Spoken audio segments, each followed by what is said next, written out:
محترم اساتذہ کرام، صدر وقار اور میرے عزیز ساتھیوں، السلام علیکم۔ 16 دسمبر سود ڈاکہ اور 16 دسمبر سانحہ پشاور، اتنا دردناک سفر کیسے سناؤں؟ اس وقت تو یوں لگتا ہے اب کہیں کچھ بھی نہیں ہے، مہتاب نہ سورج نہ اندھیرا نہ سویرا، آنکھوں کی دری چوبے کسی حسن کی چمن اور دل کی پناہوں میں کسی درد کا ڈیرا۔ ممکن ہے کوئی غنیمتا، ممکن ہے سنا ہو گلیوں میں کسی چاپ کا آخری پھیرا، شاخوں میں خیالوں میں گھنے پیڑ کے شاید اب آ کے کڑے گا نہ کوئی خواب بسیرا۔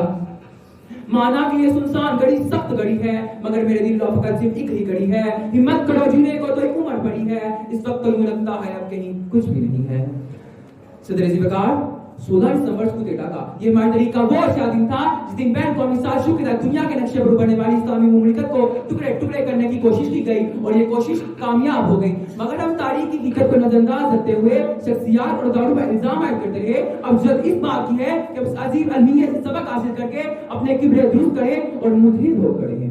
صدر وقار 16 دسمبر 1971، یہ ہماری طریقہ وہ دن تھا جس دن پاکستان کے مشرقی بازو کو علیحدہ کر دیا گیا۔ یہ ایک ایسا صدمہ تھا جس نے پاکستان کی پوری قوم کو دکھ دیا۔ جب یہ مناف ثانیہ پیش آیا تو پورے ملک میں قوم کسی کیفیت طاری ہو گئی کہ ہمیں پاکستان کے بعد ابتدائی 10 برس میں مشرقی بازو کی ذریعے سامنے آ چکی تھی۔ 1962 کے آئین میں جب دو قومی زبانوں اردو اور بنگلہ کو مثالی حیثیت قرار دیا گیا تو مشرقی پاکستان کے عوام نے اس پر منصوبہ بندی کرنا شروع کر دی۔ اسی طرح مشرقی پاکستان میں حکومت نے زبان کو ملا کر پاکستان کو تقسیم کر دیا۔ 1970 میں پاکستان میں سیلاب کی وجہ سے انتخابات 7 دسمبر کو قومی اور 17 دسمبر کو صوبائی اسمبلیوں میں منعقد ہوئے، جس میں مجیب الرحمان اور بھٹو بھی جیت گیا۔ اسی طرح مشرقی پاکستان میں مزید انتشار پھیل گیا۔ ان اختلافات کے نتائج نے ایسا رخ کر لیا جس میں پاکستان کو شدید نقصان ہوا۔ اگر داروس پالیسی کو اپنایا جاتا تو اس وقت کون سے روکا جا سکتا تھا، مگر ایسا نہیں ہوا۔ اسی طرح مشرقی پاکستان میں قتل و غارت بربادی جہاں تک کہ ملک ٹوٹنے کا سبب بن گیا۔ 25 مارچ 1971 کو شروع کی گئی فوجی کارروائی 16 دسمبر 1971 جیسے سیاہ دن پر آ کر ختم ہوئی۔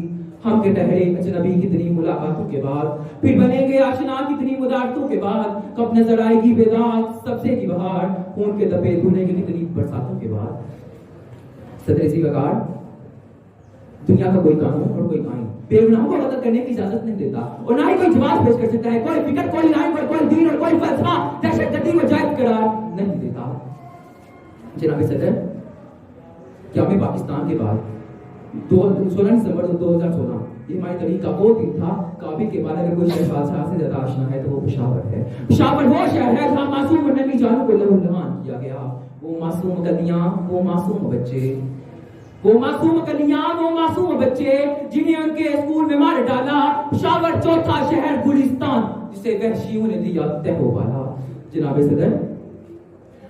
صدر، میں سوچتا ہوں ماں پر کیا بیتی ہوگی جنہوں نے اپنے ننھے بچے سے دعاؤں کے ساتھ نصرت کی، مگر کچھ ہی دیر بعد انہیں کفن میں لپٹے ہوئے ملے۔ اسکول میں بگڑے ننھے جوجر کتابیں اس بات کا منہ بہت ثبوت ہے کہ ننھی جانوں نے اپنی جانیں بچانے کے لیے کس حد تک کوشش کی۔ کتابیں قتل ہوئی، لہو لہو ہے بٹ یہ سبق ہے تاریخ کا سوال نہیں۔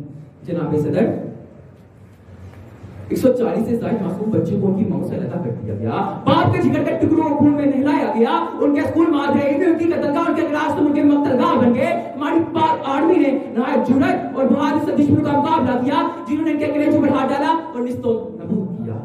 جناب صدر، میں سوچتا ہوں کہ ہم ہر سال گزرے لمحات کو یاد کرتے ہیں اور 2 بڑی آنسو کھا لیتے ہیں، مگر گزرا ہوا وقت کبھی واپس نہیں آ سکتا کیونکہ ہم اپنے سپنوں کی نمائش کرتے ہیں۔ میرا آج کا سوال تو یہ ہونا چاہیے کہ اس اسکول کی طرف جانے والا بچہ محفوظ نہیں کیونکہ ماں کو بچوں کی واپسی تک سکون نہیں۔